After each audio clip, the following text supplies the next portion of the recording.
Hello and welcome. My name is Kevin Taylor from the Montecito Fire Department, and I'd like to thank you for attending our annual Winter Storm Readiness webinar. Before we begin the presentation, I'd like to introduce Carlos Sarasado, our Spanish interpreter. I'll take this opportunity to welcome and thank our American Sign Language interpreters, Katie Voice and Mala Poe. Their video will be pinned to the screen for the duration of our event this evening. Thank you both for being here. At the conclusion of our presentation, we'll have a question and answer session. You are able to participate in that via computer, iPhone or iPad application, or telephone. The Q&A window of Zoom is being monitored by JD from OEM. If you submit a question via the Q&A feature of Zoom, it will be answered live by one of the panelists during the Q&A portion. JD is also available to help with any Zoom difficulties in the Q&A session, and he'll take care of those immediately. If you prefer to participate verbally during the Q&A, you can utilize the raise your hand feature if you're logged in on a computer. If you're on the telephone, you can press *9 to raise your hand. And finally, we suggest that you consider using side view of Zoom for this presentation. To change to side view, please navigate to the View Options button at the top center of your screen and select Side View. With that, we'll get right into this evening's presentation. Next slide, please.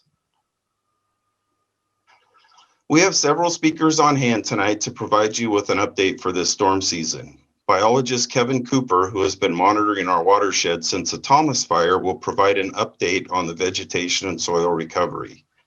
John Fry from Flood Control will cover the status of our debris basins and flood control systems, and Eric Bolt from the Weather Service will give us a winter weather outlook. I'll cover the updated storm impact consideration map and how it's used in decision making, and Craig Bonner from the Sheriff's Office will update us on law enforcement considerations. Kelly Hubbard, the Director of the Office of Emergency Management, will provide an update on emergency preparedness, and Suzanne Grimacy will conclude our presentation with some very helpful insights. We'll then transition into the Q&A. All of the presenters and Barney Malekian from the CEO's office and Carpenter Fire Chief Greg Fish will be available for questions. We're going to start with 1st District Supervisor Doss Williams, who has pre-recorded some opening remarks, and he will be followed by Kevin Cooper. Hi, I'm Doss Williams. I want to thank you for attending this winter preparedness meeting and thank Montecito and Summerlin Fire Protection Districts for always being such great partners with the county, not only in organizing events like this, but always keeping us safe. This year has obviously been dominated by the COVID-19 pandemic, but it is really important for us in an area that's still recovering from a devastating wildfire to remain prepared. Although it's been 3 years since the fire and almost 3 years since the subsequent debris flow, I know it feels like yesterday. In that time, we've been working very hard to create the right kind of resiliency projects, the right kind of flood control projects in order to increase our safety as a community. And I'm proud to say the first of those projects is online, the expansion of the Cold Springs debris basin to be able to take more large material. And that will be followed by the Romero Canyon project next year, expansion project, and San Ysidro in 2022.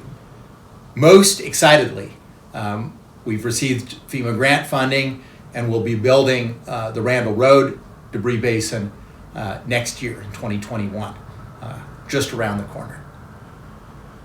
In addition to these projects, you will hear tonight that our watershed continues to recover. There's been significant growth, and that combined with the expansion of the Cold Springs Basin and the dedicated work of our flood control personnel in clearing our creeks and waterways means that the area at risk of a potential flood or debris flow event is smaller than it was last year. It's important to keep in mind that the recovery of a watershed takes some time, and it's not where it needs to be yet, and that risk is not yet eliminated. It's important for us to continue to have an evacuation plan for our families. And if you haven't done it already, or if you're new to the area, please sign up for our county alerts at readysbc.org. I know that crisis fatigue is real. I feel like we've been in crisis mode almost continuously for 3 years. But it's really important to know that as we make progress on these improvements, and as the regrowth continues to happen, the risk will be reduced. It's also just really important for me to tell you what an honor it is to represent such a resilient community. I've seen the outpouring of generosity, the outpouring of empathy and community spirit in the last 3 years. It's important that even as we fight for improvements, that we also do this in other areas, not just in disaster planning. So please keep on wearing those masks and keep on trying to avoid indoor gatherings. And if you do that, try to take precautionary quarantine time afterwards. We are still, I suppose, still in crisis mode and still in this together. Well, thank you for joining us this evening. My name is Kevin Cooper, and my role in this project has been to track the recovery of the vegetation that burned during the Thomas Fire so that we can determine how that changes the risk of debris flows in this area. We're entering our 4th rainy season, and we've had 3 good growing seasons up to now. And so let's go to the next slide, please. There we go. You can see the start of the previous rainy seasons there. It's starting in 2018, moving to the right. And this fall, that picture on the right was taken just a couple of months ago. And you can see that the vegetation is recovering quite well. We're on track to hit that 5 or 7 year recovery, full recovery to pre-fire conditions of the watershed here. Okay, next slide. So obviously, when the fire burned through here, I took this picture in February of 2018, and with no vegetation on the slopes, it's of course totally unprotected soils. And when that intense rain hits those soils, it moves the soils and the water down very quickly, mixes in with all that sediment in the channels, and then that's the precursor to our debris flows when we get high intensity rains, anything over ½ inch per hour right after a fire. That rate goes up as we get the vegetation that grows back here. But as you can see, it's totally unprotected. So next slide, please. And next slide.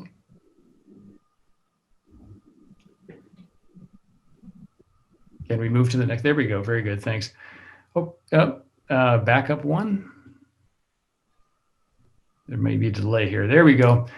So this picture was taken right next door to the previous picture of that burned Bear Slope. This is an area in Cold Springs Canyon that didn't burn for some reason, but it went through the same storm that other area did. And you can see where the vegetation can protect the soil here. You've got some litter on the surface and the vegetation above, and a healthy soil structure with all the mycorrhizae and all the other components of the soil that help it absorb the moisture from that heavy rainstorm. And we had virtually no soil movement at all off of that area. So we can see how important it is for this vegetation to recover to protect our watersheds. Next slide, please.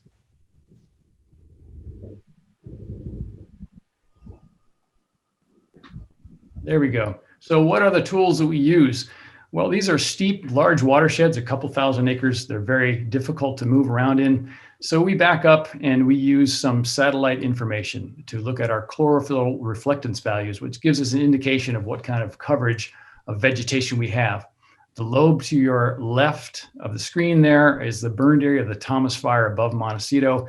And you can see by the dark green color that the vegetation cover this fall is about 60 to 100%. Now that's a pretty big range, and we need to know a little bit more about what that cover looks like in there. But it's still a good first cut to use the satellite information. By the way, you can see some red. That's Jameson Lake, of course, no vegetation there. And there's some rock that's coming up as orange and red in the background in the backcountry. Okay, next slide. So to get a bit closer look, we're using UAVs, otherwise known as drones, to get that raindrops view of the vegetation, looking down inside the vegetation to see where there's bare soil. We can cover a lot of country this way, and we can get a good view much closer. We can see the species that are there. You can see me standing there in a yellow shirt on the right of your screen. It's a small dot there. That's just to give you some perspective. Okay, next screen. We also need to get on foot and need to get on the ground. And as you can see from this eye level view looking out, the vegetation is getting pretty thick this year and very difficult, as a matter of fact, to walk through that country. It's getting to growing back so much that it's difficult to move through. Next slide. And of course, if we look down at the ground from that point, you can see a lot of the vegetation that grew last year is now laying down on the ground. These are the vines from the morning glory that grew so abundantly last year. And we can see that that's fallen down. It's protecting the soil. It's keeping the moisture in the ground. It's protecting it from too much sunshine, and it's providing some good organic material to help that soil recover. Next slide, please. So let's just go through one of our samples here, one of our plots that we've been studying for the last 4 years. This is Upper Cold Springs Canyon, just after the 1.9 debris flow. You can see where a lot of the topsoil has been washed off and the winds have blown the remaining soil around. There's really nothing there to protect the soil. And this was what caused high risk for debris flows. Next slide. Here we are prior to the second rainy season. Ironically, that year, that first year, that caused the rains that caused the flood were terrible, but overall it was still a drought year and we didn't have a lot of rain.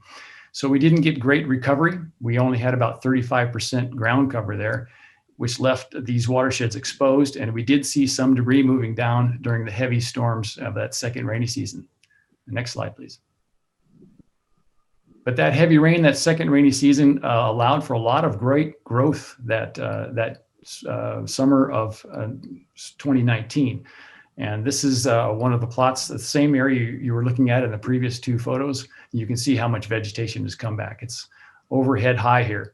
A lot of bush poppy and other species that are fire followers, but you can see some of the woody species coming back in here. Okay, next slide. And again, here's the same spot just a couple months ago.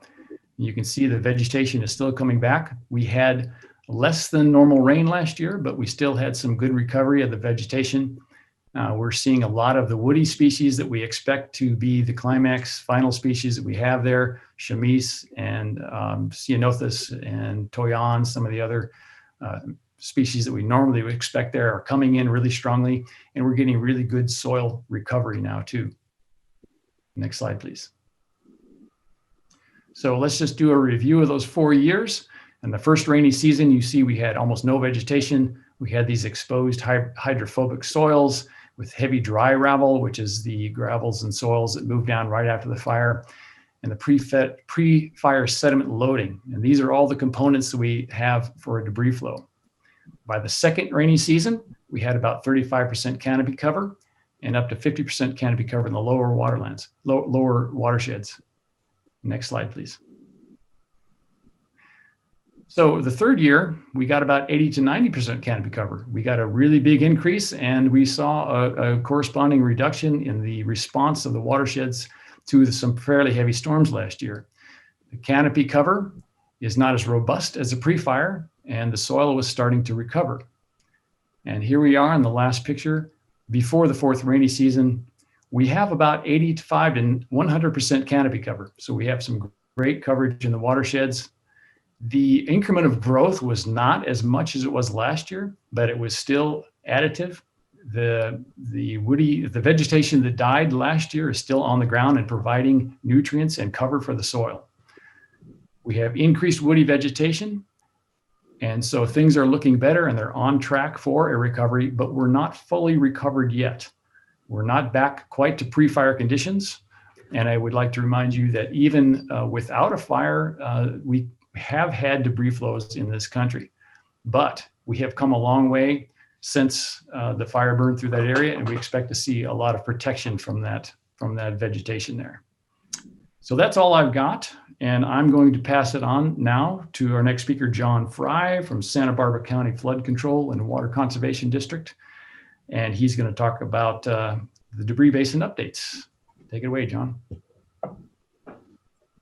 Thank you very much, Kevin. I am John Fry with County Flood Control, and I would like to provide an update to the flood control system in the burn area, Montecito and Carpenter. Next slide, please. I wanted to start with these three photos here, taken from the same vantage point. These are the Carpenter foothills, just to kind of trail Kevin a little bit. The photo in the upper left is taken a couple years before the Thomas fire. You can see how the vegetation covers the hillsides. Photo on the right is taken immediately after the Thomas fire.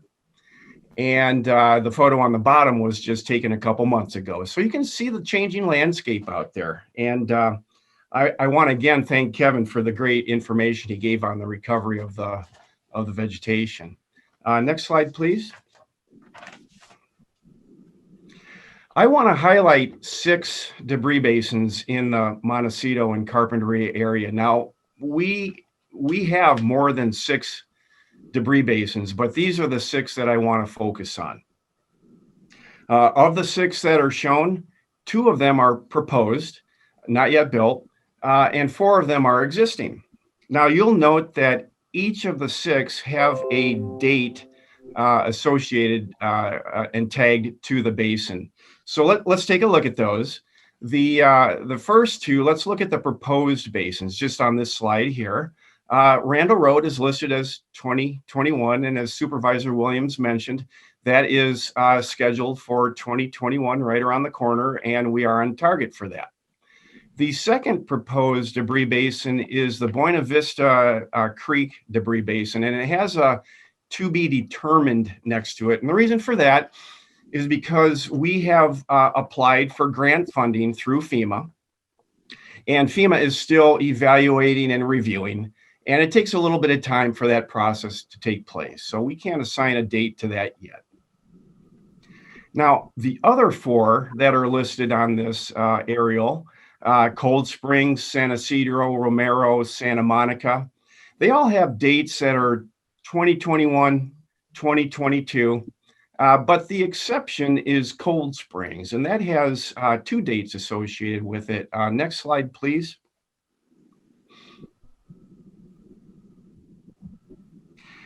We had 2 projects assigned to the Cold Springs, and the first of the 2 is actually completed already, and it was the expansion of the basin that occurred just a couple months ago. So this is a photo of that work in progress.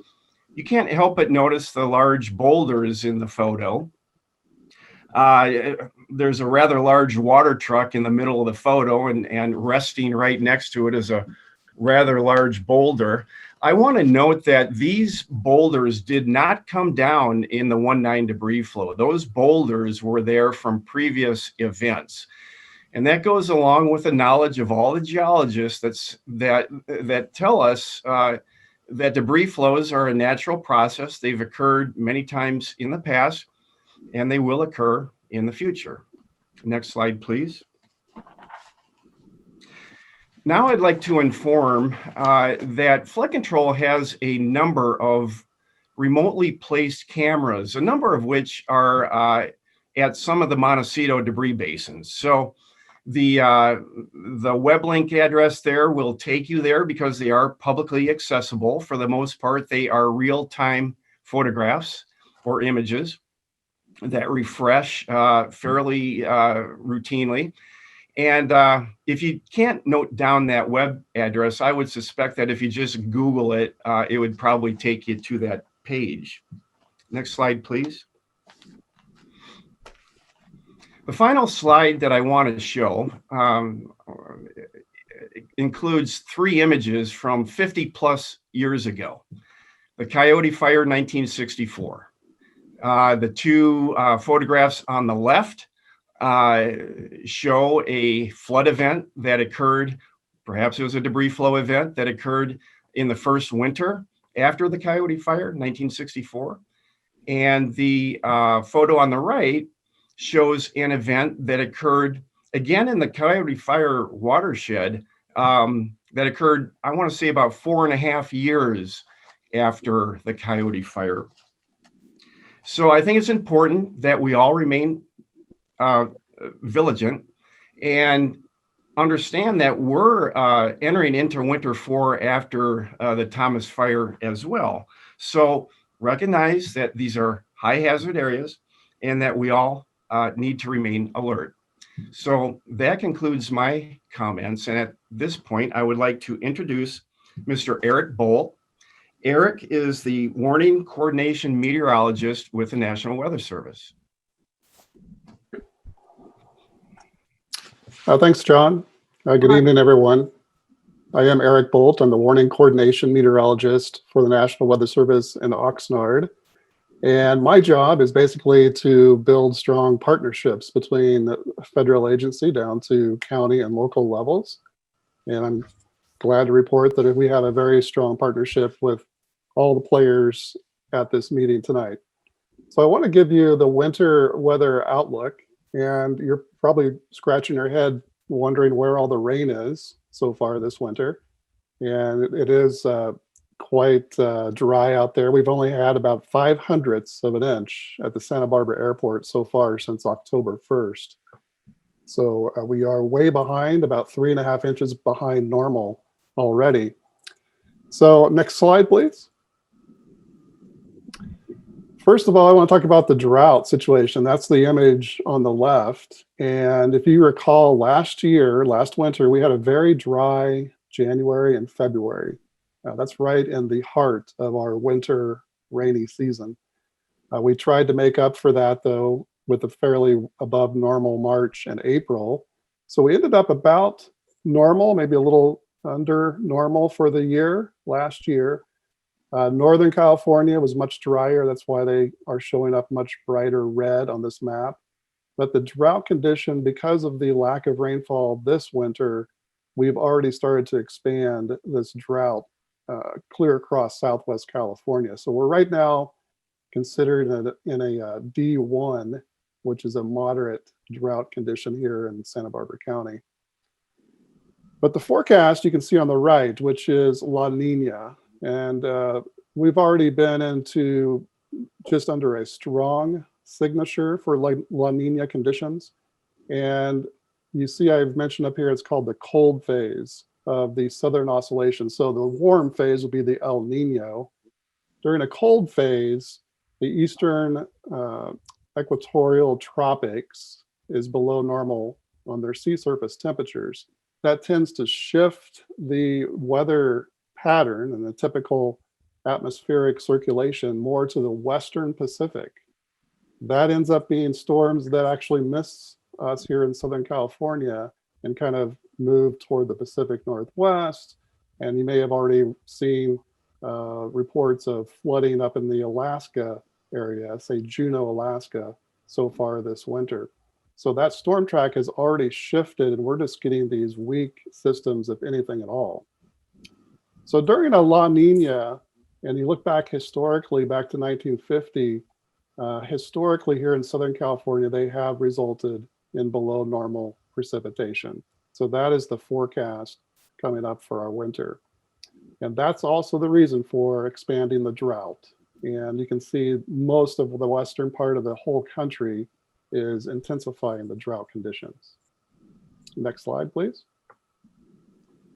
So these are the outlooks coming up, and you can see a lot of brown colors over California. So the first one on the left is an outlook that's for the next 14 days, and it basically covers the Christmas time frame and into about the 29th of December. And basically not seeing much in the way of precipitation. If anything, we're still looking at wind events. So we still have this ongoing persistent fire season right now. Until we see more rain, we need to be concerned about winds and fires. So no good news in the short term here. And then if you look into the longer term forecast for the January through March timeframe, this is also reflected as below normal. So when you see the browns on these maps, it doesn't mean we're not going to see any precipitation. It just means that the odds are favoring drier than normal overall. Next slide, please. So what the National Weather Service will be looking for this winter, and it's much like we talked about last year at this time, is that even during a dry prediction, say a La Nina winter, we will see storms. And if those storms come in 1 and 2 and 3 in a row, very close together, we can have problems. So that's going to be the type of situation we're going to be looking for this winter. And again, January, February, and March are our 3 wettest months. So during those months, we need to be on our toes and very aware of what's coming. If we get enough storm and rainfall, especially in our upper watersheds, where we start to see about 10 inches of accumulation of rain in that upper watershed above Montecito, that's when we start to see saturation. That's when we start to see more runoff, easier situation where the rain would shed off that watershed and come down into our river systems. So during those mini storms, obviously the heavy rain bursts and the heavy downpours would lead to the potential for flash flooding and maybe some of the smaller debris coming down from the recent burn scar. So that's what we'll be watching for. And when you hear the terminology atmospheric river, that's going to become our new catchphrase for indicators that we have a lot of moisture potential with this storm, and that could bring us additional rain leading to flood problems.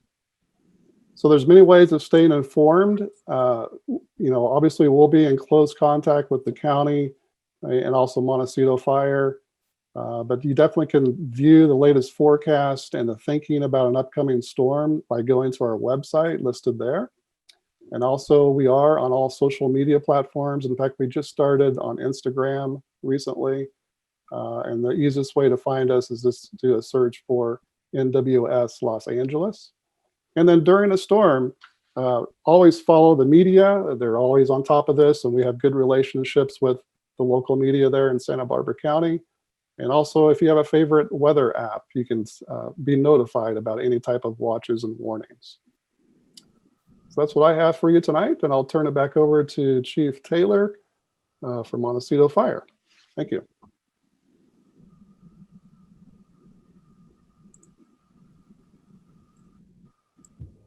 Thank you, Eric, and hello again.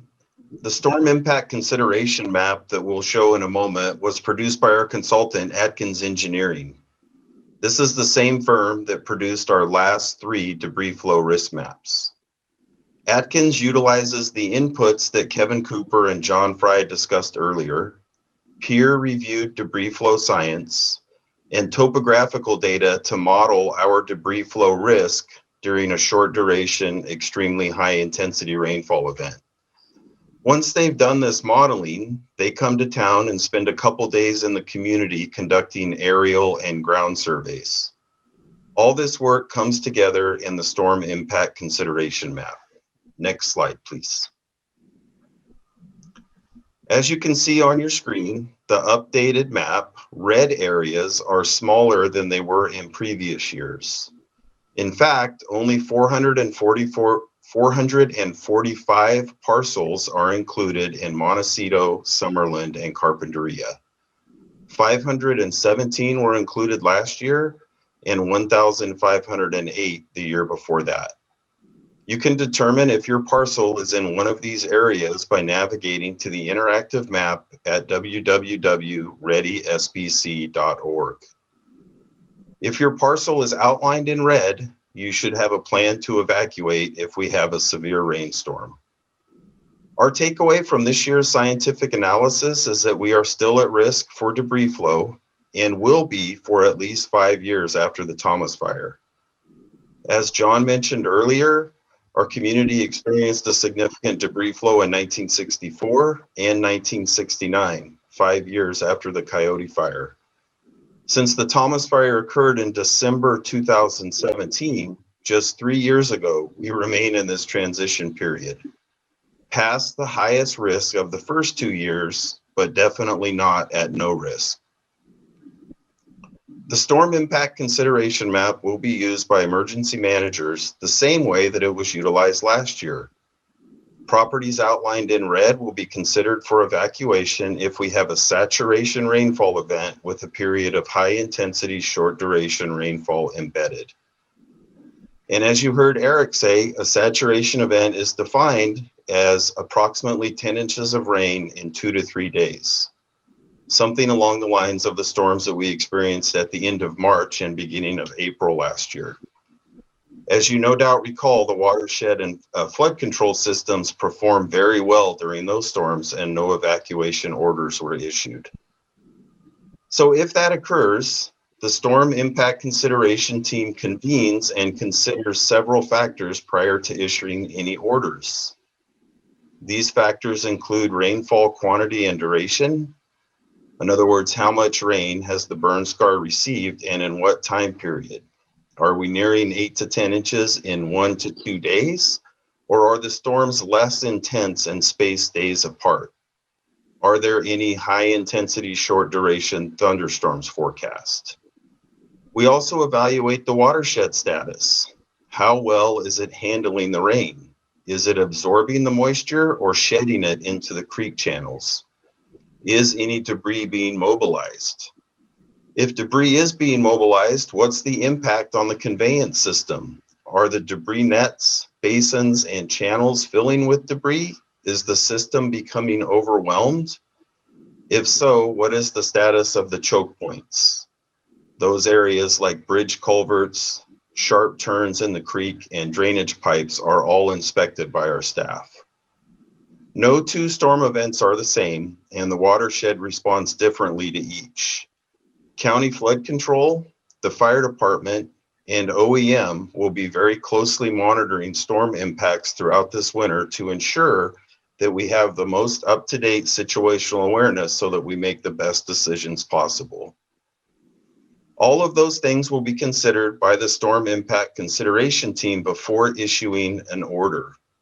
Because our highest risk is at the tail end of a saturation event, we do not anticipate issuing protective action orders as the result of a single storm.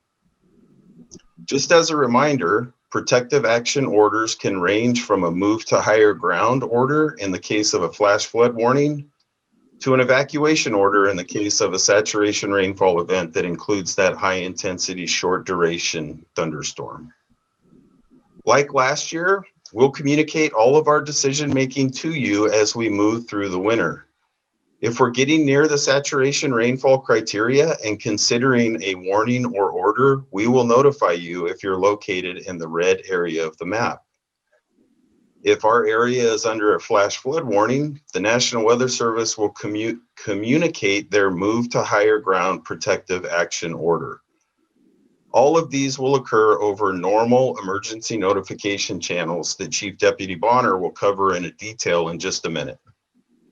If an evacuation order is necessary, we will do everything in our power to give you plenty of advance notice that it's coming. Please know that we continue to recognize what an inconvenience any protective action order is to you, your family, or your business. It is certainly part of our consideration in the storm impact team meetings. The fire department's #1 responsibility is to protect this community, and we take that responsibility very seriously, as do all of our partners. Thank you again for being here tonight, and I'd like to introduce Chief Deputy Craig Bonner from the Sheriff's Department, who will review law enforcement considerations. Next slide, please. Good evening, everyone. On behalf of Sheriff Brown and the men and women of your Sheriff's Office, I want to thank each of you for your participation in tonight's meeting. So looking forward to the next few months, while we certainly hope that this winter season will go as smoothly as the last, I want you to know that we have still made preparations for, and we're ready to protect our community through the twists and turns that Mother Nature may throw our way. One of the key takeaways I think that all of us will get from today's meeting will be the importance of every community member doing the same. Hope for the best, but prepare yourself, your family, and your neighborhood for the curveballs that may be thrown our way over the next few months. Right now is truly the time to evaluate your situation, make plans, and prepare your household. Should the need for evacuations arise, it is far safer and much more efficient for our public safety teams to notify and assist community members who are proactively keeping abreast of what's going on and who have made appropriate plans and preparations ahead of time. Insofar as the sheriff's office is concerned, if the need for evacuations arises this winter season, we will once again implement the procedures put in place and practiced, unfortunately, over the past few years. We will work with the Santa Barbara County Office of Emergency Management and our other public safety partners to proactively push information out to the affected communities. We will send our deputies and search and rescue teams out into your neighborhoods to proactively notify you of the need to evacuate. We will team up our law enforcement partners, Santa Barbara County Roads and Caltrans, to control access to the evacuated areas. And will also work with all of our partners and the community itself to get folks back into their homes as soon as it is safe to do so. Next slide. So a couple of years ago, we introduced you to the Ready, Set, Go concept for evacuations.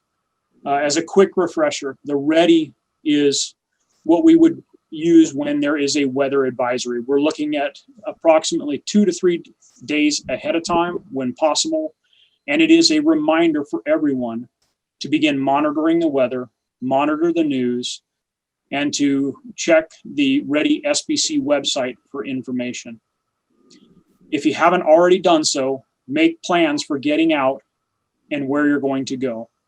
If you made plans last year, take another look at them and consider what, if any, impact the COVID-19 pandemic may have on them and make adjustments as necessary. Also, make preparations to protect your family and your home. Set is what we say when it's time for an evacuation warning, and that is going to be 24 to 48 hours before the storm is going to hit. And that is truly when you need to be prepared. Full tank of gas, load up your important documents, be prepared to leave at a moment's notice. And perhaps more importantly, if you feel unsafe, even if the order hasn't come out, leave. A good example of that is my in-laws. A couple of years ago, they were about to move into an evacuation warning, and we made the decision to get them out ahead of time because of some special considerations in terms of the amount of time it would take them to get out. And finally, go. That is the evacuation order. We try to give it with as much pre-notice as possible, but it will generally be 24 hours or less before the storm, and then that is time to leave. That is time to get out, protect yourself, protect your family, and get to safety. Next slide. So I want to encourage everyone to reserve the use of the 911 emergency system for emergency matters only.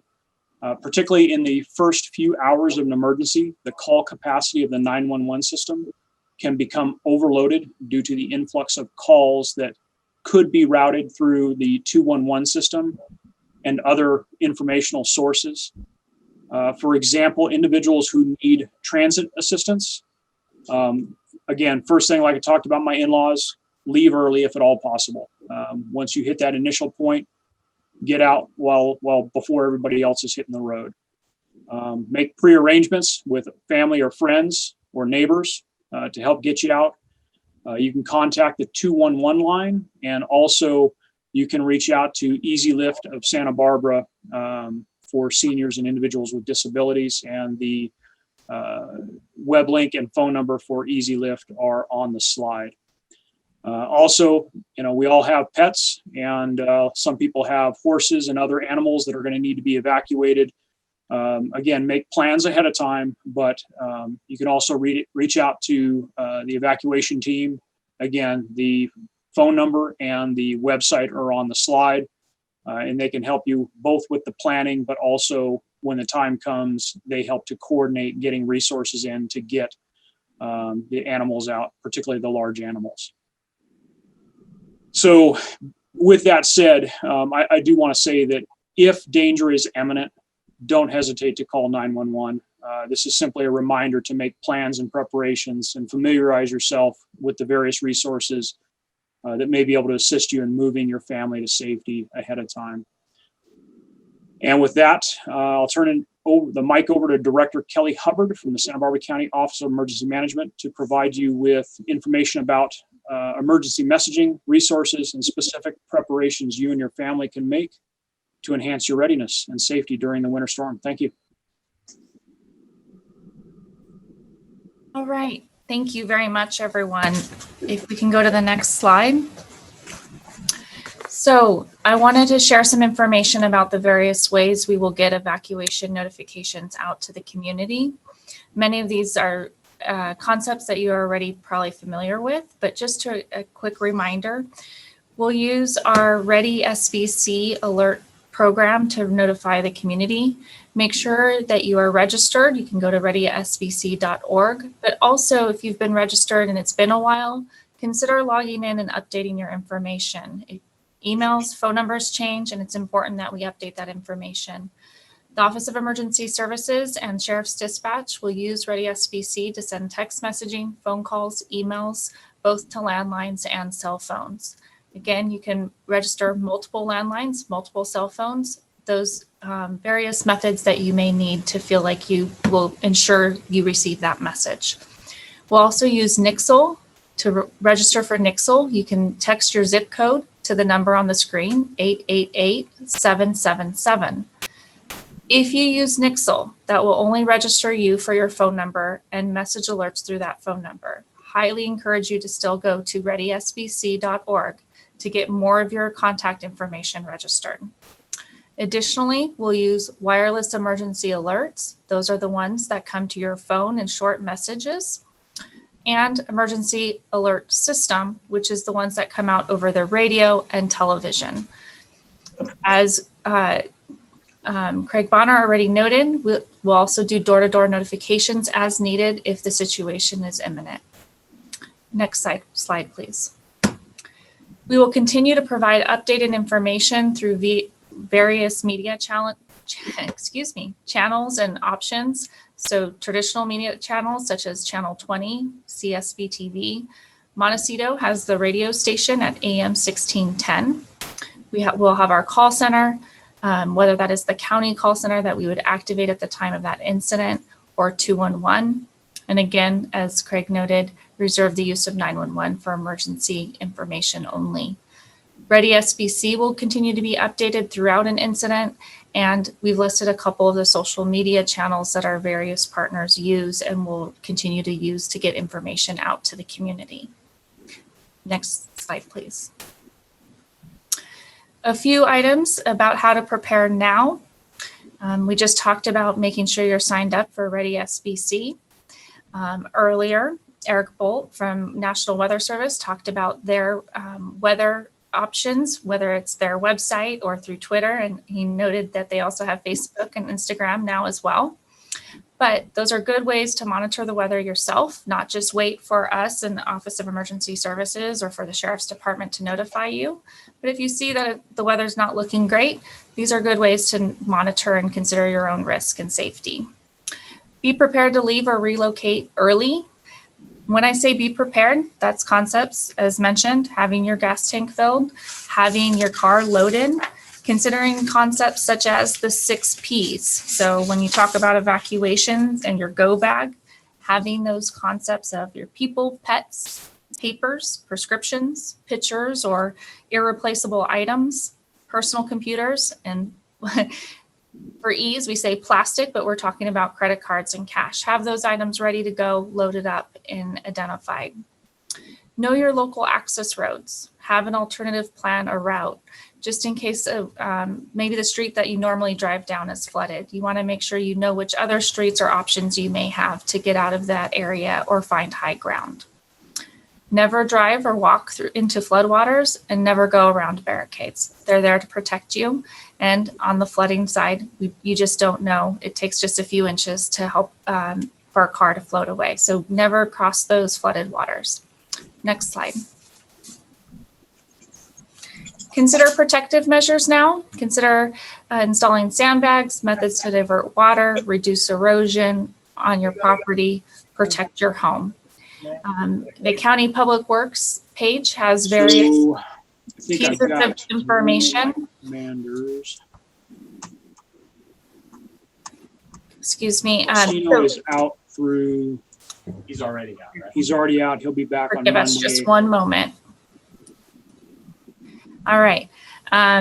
So I apologize. Where was I? Okay, protective measures. Make sure that you're looking at protective measures for your property and your home at this time, whether that's sandbags or protecting your property. County Public Works has some excellent resources on their website. That's listed here on the slide here. Public Works sandbag information is also there. And so please look at those resources if you're looking to for opportunities to protect your home and your property. Consider flood insurance. Most homeowners insurance does not typically cover floods for natural disasters, and so make sure you're protecting your home and your property. Last and not least, have a plan and a disaster kit ready to go.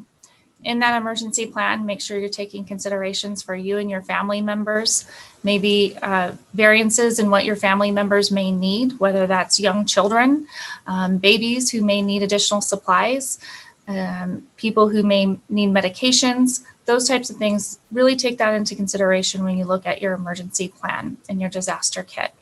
Also consider how you will talk to your family and friends, letting them know where you are and whether you're safe and where they can meet you. Lastly, right now with COVID, please consider adding a face covering or other materials or needs into your emergency kit so that you have that ready to go if you were to evacuate. Thank you. Next, I will introduce Suzanne Grimacy with the County Department of Behavioral Wellness. Thank you, Kelly. Thank you very much. What a year we have had, living life in a pandemic, with our lives being filled with constant changes and disruption. How wonderful, though, that despite all that's going on, and with the change in format to Zoom, that this evening that's so important could still occur. And thank you for the invitation to join. Preparing for a winter season may carry very different meanings for different communities. But for our community, this carries very unique memories that have tattooed our brains forever. A little over 3 weeks from today marks the anniversary date of the 1/9 debris flow. 4 o'clock in the morning on January 9th, 2018, when massive rain fell on the foothills, which had just been burned by the Thomas Fire. Mud and debris rolled through the foothills, through our streets, took the lives of 23 people, destroyed and damaged hundreds of homes, physically injuring hundreds of people, and leaving emotional wounds for countless more. But it also left a very unique sense of hopefulness, of strength, encouragement, and I think it gave a whole new definition to the word community and resiliency. It's a normal experience for the anniversary of a disaster to bring forward feelings of fear, anxiety, sadness, very similar feelings to what were occurring on the date of January 9th. Certain smells and sounds also serve as triggers, and we certainly have many of those this time of the year. As we prepare ourselves for the winter season, we also prepare ourselves for the memories that will forever come with this season of the year in our community. This is made even more difficult as we are entering a season with the added challenges of COVID-19. Okay, my whole camera just went off. I don't know if you can see me. Can you see me? Suzanne, you're good. Continue. Okay. It would not be unusual if some people were starting to anticipate the 1/9 anniversary date and the emotions that accompany that, days, weeks, maybe even that started several months ago. And there's actually a name for this feeling. It's called anticipatory anxiety. And I share that only to underscore how normal it is to have fears and concerns about how this date and this time of the year may make you feel. There's some tips that may be helpful for you or for a loved one to cope with the resurfaced or resurfacing feelings of stress, the feelings surrounding this holiday season and this time of the year. And I'd like to share some of those. The first is to be aware that this season and the 1/9 date may be difficult. I know that's an obvious, but knowing that it's normal to have feelings that arise surrounding an anniversary, that may be feeling the emotions also connected to our inability to celebrate the holidays the way we normally would because of the pandemic. But recognizing that those feelings are normal, that sheer process is helpful. The next is to be gentle on yourselves. Show yourself the same kindness and patience that you'd give to others during this time.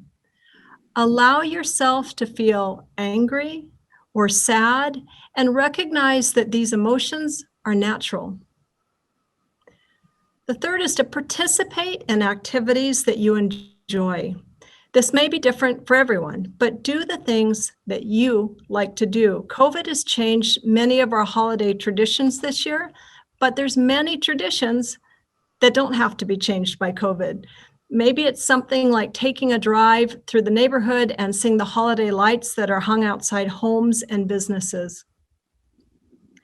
The next is to talk about your memories. There can never be enough of that. Share stories, memories, feelings with others. Next is to accept kindness and help from others. Support from family and friends is critical in healing. And many may feel that they are a burden to others at this time of the year, and they don't, or maybe they don't want to appear weak. I encourage you to allow people in your life to show their care and concern. The next is to help others. For many people, volunteering is a healthy way to heal. Participating in a purposeful or a meaningful activity. Activities may be as simple as delivering a meal or food to someone's doorstep, maybe donating clothes, maybe just reaching out to another person with a warm phone call. And lastly, do reach out to others and stay connected. Reaching out and connecting with others is so important. And if you feel that the additional help you're getting from family, from friends, maybe from your faith-based group is not helping, then reach out for a mental health professional.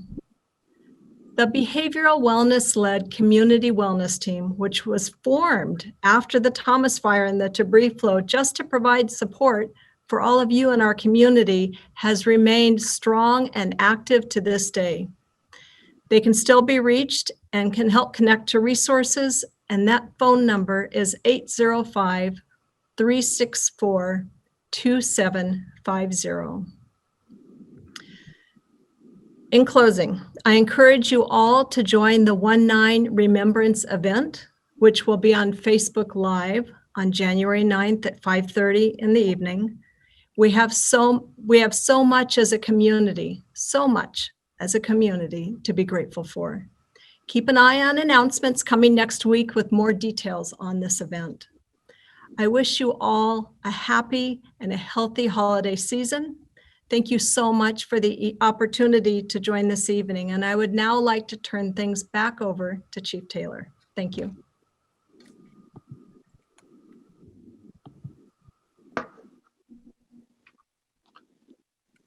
Thank you, Suzanne. We're at the point where we're going to open the meeting to questions. Again, you are welcome to participate via your computer, iPhone or iPad application, or telephone. You can either type your question into the Q&A or ask it verbally by utilizing the raise your hand feature.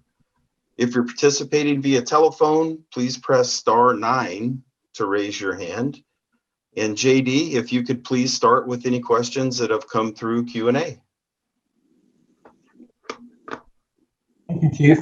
Good evening, everyone. My name is JD Saucedo, and I am an emergency manager with the Santa Barbara County Office of Emergency Management. I will be co-moderating the Q&A session tonight. I will read questions out loud, including ones already answered through typing, to allow those who view the taped version of this community meeting later to hear the questions and answers from the panelists. We'll go ahead and start with our first question, which we will have Mr. John Fry answer. And the question is, are the creeks in Montecito between San Ysidro and Sheffield below 192 being cleared of debris and trees, especially along Jamison Lane, where water always backs up? Thanks for that question. And the answer is yes, it is. That is kind of a hot spot down there. It always draws a lot of attention because as the questioner asks, it does tend to back things up. But we do have that cleared away, and we do keep eyes on that. And along those lines, if there are any other areas that anyone has concerns with, just simply give our office a call and we can respond. Thank you. Thank you, John. Our next question is for Chief Deputy Bonner to go ahead and answer, will the ready, set, go timeframes be as they were in the past? Yes, the plan is as stated. However, as always, if things change, if something pops up unexpectedly, we may have to ramp that up quicker, and the amount of notice would be shorter. I.e., there has been times where we did not, a rainstorm intensified while it was out in the ocean, became a problem, and so we had to ramp up quicker. And in some cases, you may have to skip the ready warning and go right to the set or even the go, depending upon what shows up and what's going on out there in the community. Thank you, Chief Deputy Bonner. Our next question is, please provide, it is for Director Hubbard. Please provide more detailed information on where to find the flood map. On Ready SBC website, it is unclear. Thank you. Thank you for the question. So if you go to readysbc.org/maps, MAPS, that should take you to a link where all of our maps are listed, and you should be able to select the maps associated with this incident in this area. Thank you, JD. Thank you, Director Hubbard. Our next question is for John Fry again. When Randall Road debris basin is being constructed, will as much material being excavated stay within 93108 as possible to limit hauling costs and damage to roads near and far? Randall Road is right around the corner as we spoke, and that is a question that I think a lot of people are asking. And that's almost the beauty of the public bidding process. The contractors are going to be looking for as close a disposal site as possible, because that will make their costs less. That will make them more competitive and more likely to be the low responsible bidder. So having said that, we typically do not direct a contractor where to take this material. If we had a site in our possession and in our control, that might be different, but we don't. And so as we go out to bid, we don't know exactly where the material is going to be taken, but the contractors are really good at determining options and coming up with locations that end up being close, and maybe not within the 93108 area, but close nevertheless. And as far as damage to roads, the hauling will be for the most part over East Valley Road and then down to Highway 101, whether it's through the main north-south roads. We're already coordinating with Caltrans and with County Public Works Transportation to determine what the haul routes will be. Thank you, John. The next two questions are for you as well. The first one, the questioner provided a hyperlink to another map called Santa Barbara Recovery Mapping. The question is, what is the relationship of the new map to the map that was provided in the hyperlink? Okay, thanks for the question. I could talk about mapping all night long. The Santa Barbara recovery, the FEMA recovery mapping, which was adopted by our board in June of 2018. It's a flood risk map. It's a flood risk hazard map, okay? And the flood control district uses it to inform us as we review development that comes through. The map that is being rolled out tonight has to do with the risk and hazards associated with debris flow. That's the basic difference. Thank you, John. The next one is, does the new debris flow map have any influence over FEMA's designated flood zones for Montecito? I'll take that one too, and the short answer to that is no. Again, the FEMA mapping depicts flood risk, and the red zone mapping depicts debris flow hazard. Thank you, John. The next question is for Chief Deputy Bonner. Chief Deputy Bonner, has any consideration been given to modifying law enforcement vehicle sirens to sound a distinctive siren for evacuations? I have read in the media that this has been done in other communities. Yeah, we have been working on that. At present, our current siren systems aren't able to do it, and we've been working with the county fleet to try to get them switched over. One of the challenges that we have is that many of our cars are not, they are a little more analog in terms of their siren capability. So it's an actual equipment installation that has to occur, but we are working on that. We just aren't there yet. Thank you, sir. At this time, I'm not seeing any other questions in the Q&A chat box. Chief Taylor, I'll turn it back over to you. Thank you very much, JD. We'll give everybody just about 90 seconds if you want to use the raised hand feature. We're monitoring that in the attendee list. So if anybody would like to verbally ask a question rather than type it in. We actually have a new question in the written, and also just to remind everyone that this presentation and a video of the meeting will be posted at readysbc.org. Chief, I believe that you would love to share these on your website, which is? It's montecitofire.com, and we will be sharing the video at that location.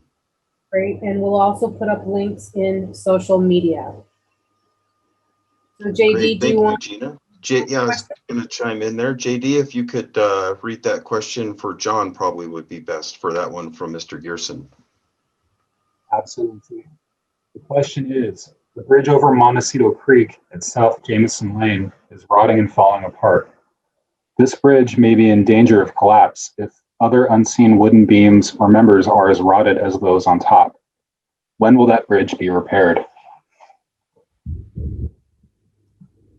I'm going to note it down right now and pass that information along to the County Public Works Transportation Division, because if it's the South Jamison Lane, the county road, whoever owns the road typically owns the bridge.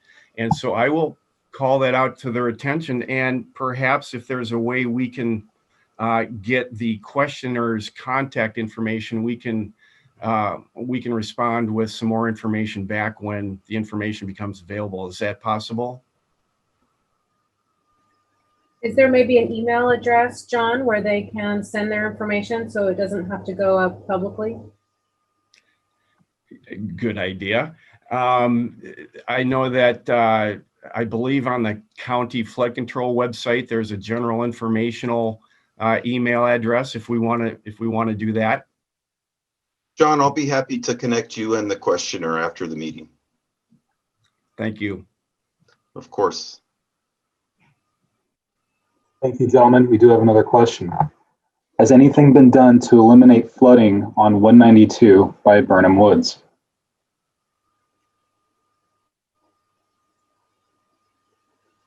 that you, John Fry?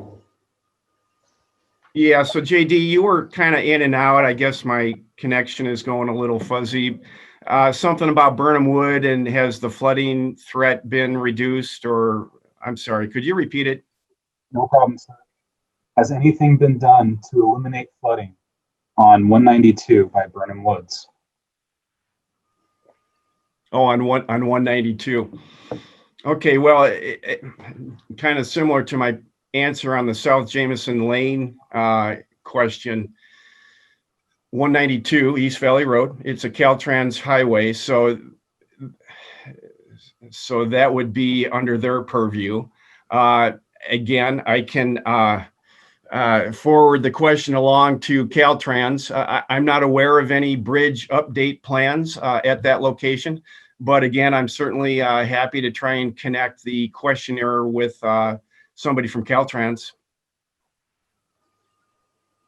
Thank you, John. Chief Taylor? No longer Thanks, JD. I'm looking at the Q&A. I do not see any open questions, and I also do not see any raised hands in the participant list. So I think that I will thank everybody for attending this evening. As I mentioned earlier, our goal is to keep our community safe. All of the presenters take that mission very seriously, and it remains our top priority. If you have any questions about your property, this map, the methodology used by our consultant, Atkins Engineering, please don't hesitate to contact me personally at the Montecito Fire Department. Thank you, happy holidays, and be well.